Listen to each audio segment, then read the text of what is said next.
एक गांव में एक सुस्त और कमजोर आदमी रहता था। काम धाम तो वह कोई करता न था। हाँ, बातें बनाने में बड़ा माहिर था, इसलिए लोग उसे शेख चिल्ली कहकर पुकारते थे। शेख चिल्ली के घर की हालत इतनी खराब थी कि महीने में बस 20 दिन चूल्हा नहीं जल पाता था। शेख चिल्ली की बेवकूफ़ी और सुस्ती की सजा उसकी बीवी को भी भुगतनी पड़ती और भूखे रहना पड़ता। एक दिन शेख चिल्ली की बीवी को बड़ा गुस्सा आया। वह बहुत बिगड़ी और कहा, अब मैं तुम्हारी कोई भी बात नहीं सुनना चाहती। चाहे जो कुछ करो, लेकिन मुझे तो पैसा चाहिए। जब तक तुम कोई कमाई नहीं करोगे, मैं घर में नहीं घुसने दूंगी। यह कहकर बीवी ने शेख चिल्ली को नौकरी की खोज में जाने को मजबूर कर दिया और साथ में रास्ते के लिए 4 सूखी रुखी रोटियां भी दे दी। साग सालन कोई था ही नहीं, देती कहाँ से। इस प्रकार शेख चिल्ली को न चाहते हुए भी नौकरी की खोज में बाहर निकलना पड़ा। शेख चिल्ली सबसे पहले अपने गांव के साहूकार के यहाँ गए। सोचा कि शायद साहूकार कोई छोटी मोटी नौकरी दे दे, लेकिन निराश होना पड़ा। साहूकार के कारिंदों ने ड्यूटी पर से ही डांट फटकार कर भगा दिया। अब शेख चिल्ली के सामने कोई रास्ता नहीं था। फिर भी एक गांव से दूसरे गांव तक दिन भर भटकते रहे। घर लौट नहीं सकते थे, क्योंकि बीवी ने सख्त हिदायत दे रखी थी कि जब तक नौकरी न मिल जाए घर में पैर मत रखना। दिन भर चलते चलते जब शेख चिल्ली थक कर चूर हो गए तो सोचा कि कुछ देर सुस्ता लिया जाए। भूख भी जोरों की लगी थी, इसलिए खाना खाने की बात भी उनके मन में थी। तभी कुछ दूर पर एक कुआं दिखाई दिया। शेख चिल्ली को हिम्मत बंधी और उसी की ओर बढ़ चले। कुएं के चबूतरे पर बैठकर शेख चिल्ली ने बीवी की दी हुई रोटियों की पोटली खोली। उसमें 4 रूखी सूखी रोटियां थी। भूख तो इतनी जोर की लगी थी कि उन चारों से भी पूरी तरह न बुझ पाती। लेकिन समस्या यह भी थी कि अगर चारों रोटियां आज ही खा डाली तो कल परसों या उससे अगले दिन क्या खाया जाए, क्योंकि नौकरी खोजे बिना घर घुसना नामुमकिन था। इसी सोच विचार में शेख चिल्ली बार बार रोटियां गिनते और बार बार रख देते। समझ में नहीं आता कि क्या किया जाए। जब शेख चिल्ली से अपने आप कोई फैसला न हो पाया तो कुएं के देव की मदद लेनी चाहिए। वह हाथ जोड़कर खड़े हो गए और बोले, हे बाबा, अब तुम ही हमें आगे रास्ता दिखाओ। दिन भर कुछ भी नहीं खाया है। भूख तो इतनी लगी है कि चारों को खा जाने के बाद भी शायद ही मिट पाए। लेकिन अगर चारों को खा लेता हूँ तो आगे क्या करूँगा? मुझे अभी कई दिनों यहीं आसपास भटकना है। इसलिए हे कुआं बाबा, अब तुम ही बताओ कि मैं क्या करूं। 1 खाऊं, 2 खाऊं, 3 खाऊं, चारों खा जाऊं। लेकिन कुएं की ओर से कोई जवाब नहीं मिला। वह बोल तो सकता नहीं था, इसलिए कैसे जवाब देता। तो शेख चिल्ली तो जवाब मांग रहा था। उस कुएं के अंदर 4 परियां रहती थी।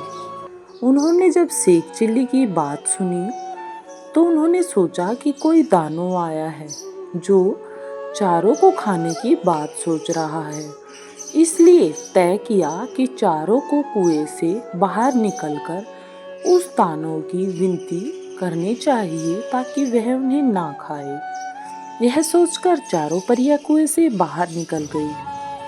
हाथ जोड़कर वे शेख चिल्ली से बोली, हे दानवराज, आप तो बड़े बलशाली हैं। आप व्यर्थ ही हम चारों को खाने की बात सोच रहे हैं। अगर आप हमें छोड़ दें तो हम कुछ ऐसी चीजें आपको दे सकते हैं जो आपके बड़े काम आएंगी। परियों को देखकर व उनकी बातें सुनकर शेख चिल्ली हक्के बक्के रह गए।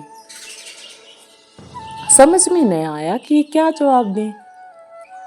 लेकिन परियों ने इस चुप्पी का यह मतलब निकाला कि उनकी बात मान ली गई। इसलिए उन्होंने एक कठपुतला व एक कटोरा शेख चिल्ली को देते हुए कहा, हे दानवराज, आपने हमारी बात मान ली, इसलिए हम सब आपका बहुत बहुत उपकार मानते हैं।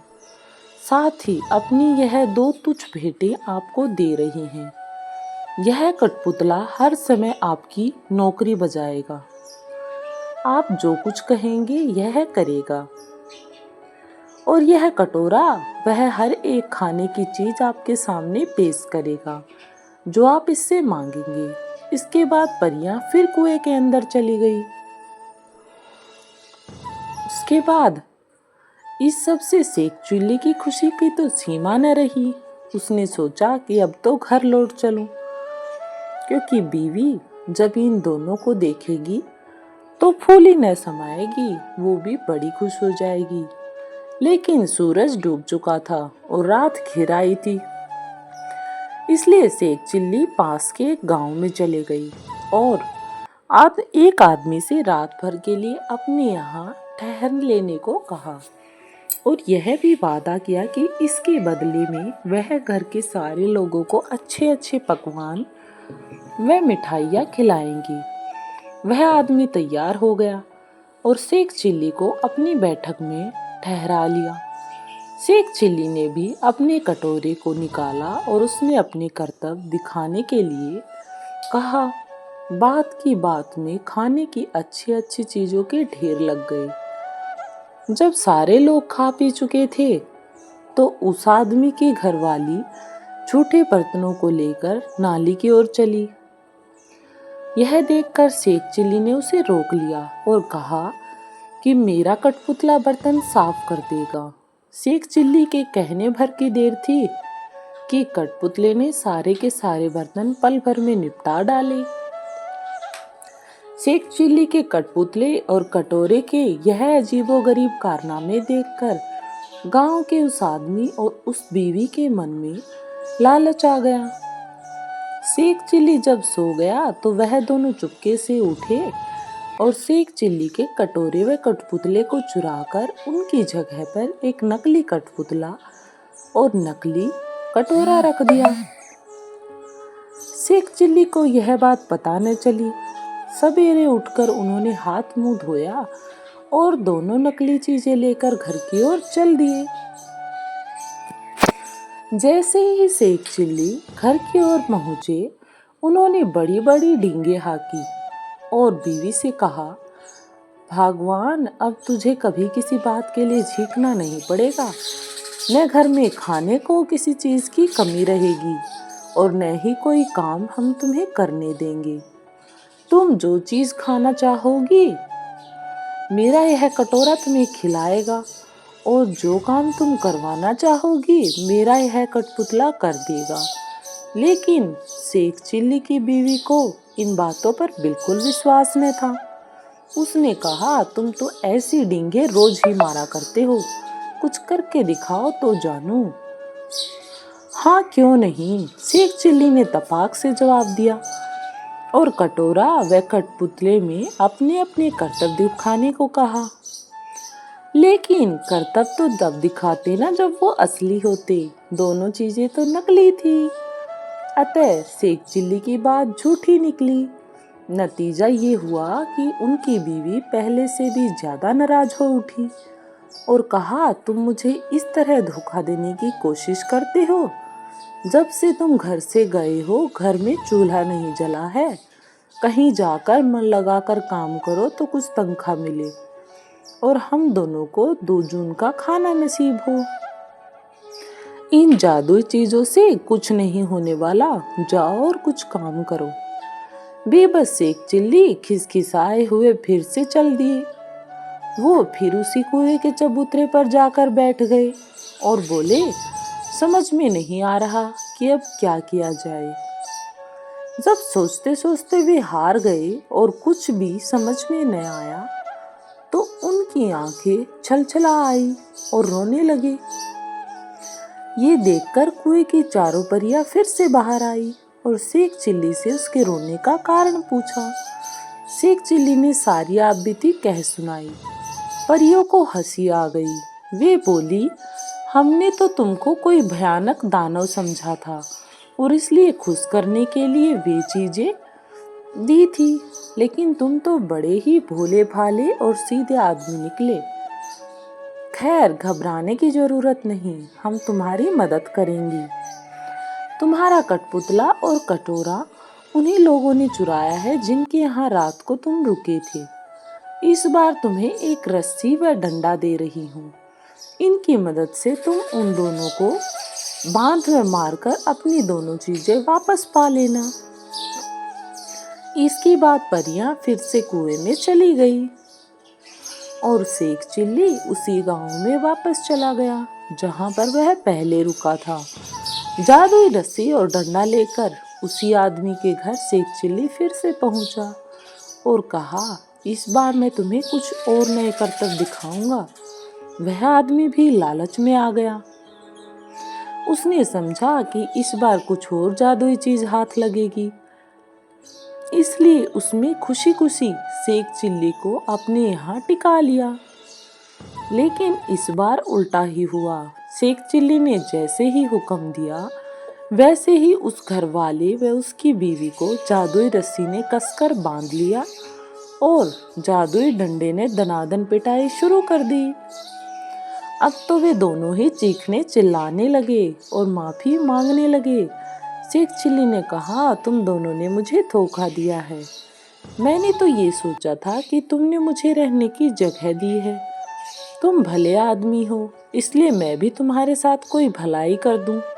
लेकिन तुमने तो मेरे साथ उल्टा व्यवहार कर दिया। मेरे कठपुतले और कटोरे को ही चुरा लिया। अब जब वे दोनों चीजें तुम मुझे वापस कर दोगे, तभी मैं अपनी रस्सी व डंडे को रुकने का हुक्म दूंगा। उन दोनों ने झटपट दोनों चुराई हुई चीजें शेख चिल्ली को वापस कर दी। यह देखकर शेख चिल्ली ने भी अपनी रस्सी व डंडे को रुक जाने का हुक्म दे दिया और रस्सी व डंडा उसी समय रुक गए। उसके पश्चात अब अपनी चारों जादुई चीजें लेकर शेख चिल्ली प्रसन्न मन से घर को वापस जाने लगा। जब बीवी ने फिर देखा कि शेख चिल्ली वापस आ गए हैं, तो उसे बड़ा गुस्सा आया। उसे तो कई दिनों से खाने को कुछ नहीं मिला था, इसलिए वह भी झुंझलाई हुई थी। दूर से ही देखकर वह चीखी, कामचोर, तुम फिर लौट आए। खबरदार, घर के अंदर पैर न रखना, वरना तुम्हारे लिए बेलन रखा है। यह सुनकर शेख चिल्ली दरवाजे पर ही रुक गई। मन ही मन उन्होंने रस्सी व डंडे को हुक्म दिया कि वे उसे काबू में करें। रस्सी और डंडे ने अपना काम शुरू कर दिया। रस्सी ने कसकर पत्नी को बांध लिया और डंडे ने पिटाई शुरू कर दी। यह जादुई करतब देखकर बीवी ने भी अपने सारे हथियार डाल दिए और कभी वैसा बुरा बर्ताव न करने का वादा किया। तभी उसे भी रस्सी व डंडे से छुटकारा मिला। अब शेख चिल्ली ने अपने कठपुतले व कटोरे को हुक्म देना शुरू किया। बस फिर क्या था, कठपुतला बर्तन भाड़े व जिन जिन चीजों की कमी थी झटपट ले आया और कटोरे ने बात में नाना प्रकार के व्यंजन तैयार कर दिए। ये थे शेख चिल्ली की परियों की कहानी। अच्छी लगी हो तो वीडियो को लाइक करें और चैनल पर नए हो तो चैनल को सब्सक्राइब करें, ताकि ऐसी ही मनोरंजक और भी कहानियाँ मिलती रहें।